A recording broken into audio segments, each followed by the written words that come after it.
Hello everyone, my name is Queen Blessing Ibigesin, popularly known as Black Queen. I'm a Nollywood actress and a filmmaker. I'm also the president and founder of Queen Blessing Foundation and the vice president of Association of Movie Producers.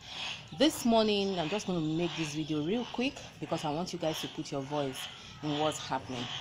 Okay, a few days ago, somebody contacted me, a friend of mine. She's been following me for a while and she had a concern, and according to her, she was supposed to get married, I think, last month.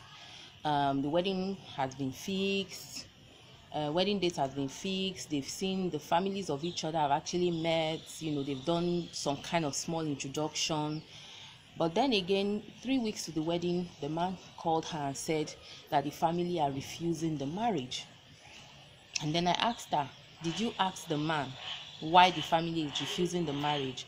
And he said that the man told her that the father said that because she already has a child, she actually has a son, it's about 8 or thereabout, and because she has a son, that the son cannot marry, according to him, a tokumbo. And now said, didn't the man know you had a child, or you have a child, before you guys started dating? Because it's very important, when you have, whether you like it or not, you can't hide children. When you have children, when somebody approaches you to ask you out, it takes just 5 minutes to introduce yourself. While you're doing that, within that 5 minutes, just let the person know that my name is so, I have a so da da da da. You don't have to wait for 2 years to tell the person you have a child. And she then said no, that the man knows that she has a child, that in fact that was the very first thing that actually, according to the man, that was what attracted him to her, the way she takes care of this child and all of that. And that what is even shocking is that the guy also has not a child but children, a boy and a girl. And at this point it became so funny because there are some people that would never want their children to marry somebody that already have a child. I know that, which is why I didn't react the way I reacted when I now found out that the guy is actually a double tokumbo, just the way the father put it. I mean, because you have a child now, you are called a tokumbo, and the son too is a double tokumbo because he has 2 children. And I just laughed and laughed so hard. At this point, I decided to do a voice note for her, and I said to her, the man has 2 children, and you know about it too. She said yes, that she's been taking care of the children, that in fact during holidays that they usually spend time in her house with her own son. They play together, that if you see them you won't even know that they're not from same parents and all of that, that's how they've been raising them, and they've actually been dating for 4 years. Like, okay, so now the problem is that the family don't want you because you have a child, but their own son has 2 children. I'm like, why do people do this? Why do people do this? You're looking for a tear rubber for your son, but your son already has 2 children from other women. Okay, now those women that have those children for him, that he refused to marry, who will now marry them? If you refer to them as tokumbo, who will now marry them? According to you, that a girl should wait till marriage to have children or whatever. What about those people that your son did not allow to wait till marriage before he got them pregnant? 2 different women, 2 children from 2 different women. What happens to those women? Who is going to marry them now? If you're referring to people that have children as tokumbos, it's crazy how parents behave. It's crazy how they reason. And again, I told the lady, I said, look, let me be honest with you. It's very, very easy for a man or a woman that does not want to marry you to pin it on their parents. Parents, we don't suffer. You understand? It's possible that this man does not want to marry you, or maybe has found somebody else and just feels, why do I want to get married? Or just remember that, oh my goodness, I fixed this wedding date and I'm not so sure, and does not know how to tell you, and is now putting it in the head of his parent, knowing full well that you can't do anything. Immediately you hear his parent. And I said, have you really sat him down and asked him that, I mean, if you love me, it's me and you that want to be in this relationship, not me and your father, not me and your mother. Yes, there's a place for parents to be respected. There's a place for parents to have an opinion when it comes to the wives or the husbands their children select. But what are you supposed to do as a parent? It's just advice. You can't impose, you can't force. Okay, so if this is the case, when my father says don't marry this man, and I decide I want to marry this man, whatever comes out of it is then becomes my business. For example, me, when I decided I wanted to be with my son's father, John Okosu some years ago. My father never wanted me to marry him. Okay, even when they went home to do the tradition, the introduction and everything and what have you, my father still kept on saying, Ishan no, Ishan men no, Ishan this oh. He kept on saying, because an auntie of mine actually married an Ishan man. It didn't end well. She had 11 children for that man, and when it was time for her to sit down, relax and start enjoying those children, they chased her out of the house. Before you know what's happening, I think maybe she couldn't handle the breakup. She got mad. Okay, so I think because of that, I don't think my father has any other reason, but because of that, he just felt that it wasn't going to be good. But at the end of the day, what happened? The relationship didn't last. It didn't work. But he told me, I told you so. That's it. That's a place of a parent. Your own is to advise and say, don't go there. I think if you go there, this will happen. Sometimes it doesn't even turn bad. Sometimes it turns good. Okay, why will you force your child not to? But again, and I told her, I said, look, because there is a but, it might be that this man does not want you again. Why don't you? Now, I don't advise people to investigate their men or their women. I don't advise people to search phones and all of that. But there are situations you find yourself, you want to have a closure, okay, of what the problem is. You try to see how you can figure out the problem. So I told her, I said, if it's possible for you to monitor your man for maybe a week and see if anything has changed since you guys started dating or since he proposed to you and all of that, that will give you a kind of closure as to why he does not want to marry you anymore. And lo and behold, a few days ago she called me and she said to me that she found out that the guy is dating somebody else. So now that person is the person that has caught his attention, and now feeling like he's going to be caged in that marriage.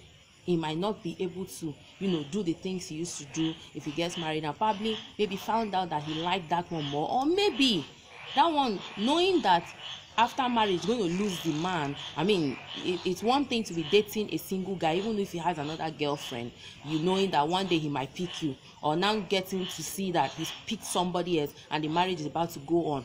Maybe that one too went to do jazz, who knows? I don't believe in such things, but I mean, the reality in life is that some people still do these things.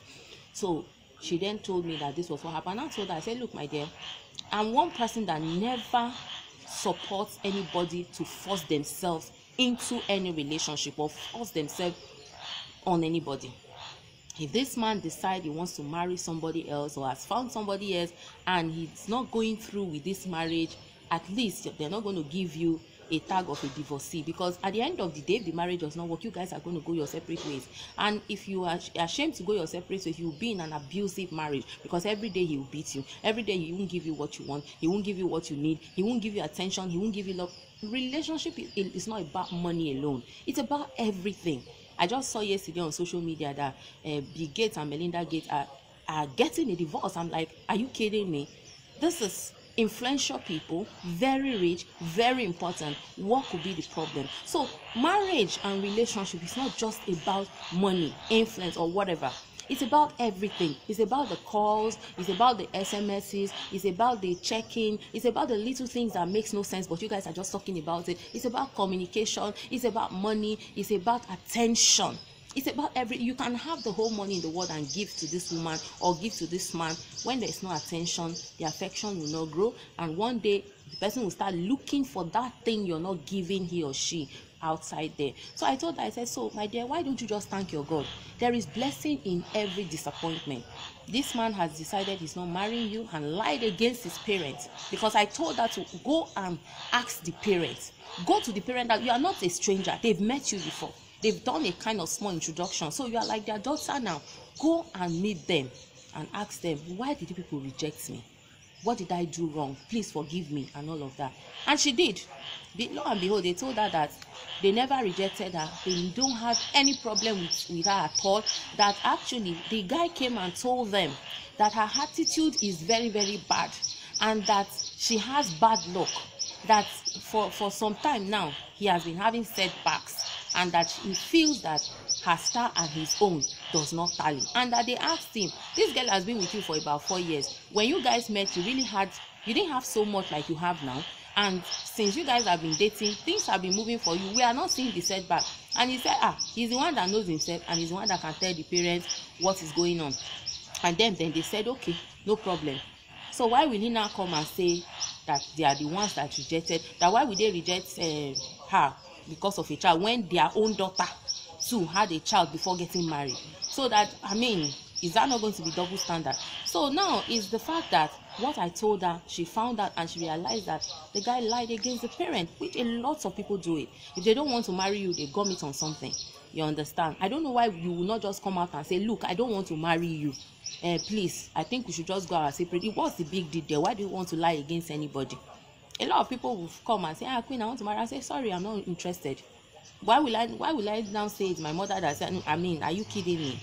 So these are the things, guys. Please, put in your voice. The person is on my platform, is going to see, what do you think? Do you think that I advised her well to stalk the man? Because if she didn't do that, she won't find out that the guy was dating somebody else, and she'll probably still be blaming herself for doing something wrong that made the relationship break, or for also be blaming the parents of this guy for not wanting her because she has a child, which is a very bad narrative to start going about with, And so the good thing is, she now knows that the parents of this guy never said they didn't want her, because they confronted the guy in front of her, and the guy couldn't talk, just kept mute. And she's found out that the guy is seeing somebody else. And you know how some men are, when they buy new clothes, they sweet them, and new girlfriend, so you see they shack him. If he tire later, make he come back, he won't marry him again. But if not me, as you don't go, that's it. When I say good night, I don't turn back to say good morning. That's how it is. So you guys put your voice and advise her, let her move on. She's kind of very depressed, she's in a very bad place, but I told her that every disappointment is a blessing. She should see her own as a blessing in disguise. That man that will marry her, that will love her, even with her baggages, would come her way, and she shouldn't let it bother her. It's better to break up a relationship before marriage than divorce, because I really don't subscribe to divorce. But if worst case comes to worse, the marriage is abusive or whatever, rather than kill yourself or kill the person, take a walk. I advise that. But again, if the opportunity comes before you even tie the knot, why not take it, like her own case? So advise her, say a word of prayer for her, encourage her, and see how she moves forward with her life. She's still young, she's just 33. 33 is just here. I'm 41, I'm still single, okay? Even though I'm not searching, because I have a fantastic man in my life, okay? Anyway, I love you guys. Let me go and start my day. Have a beautiful day.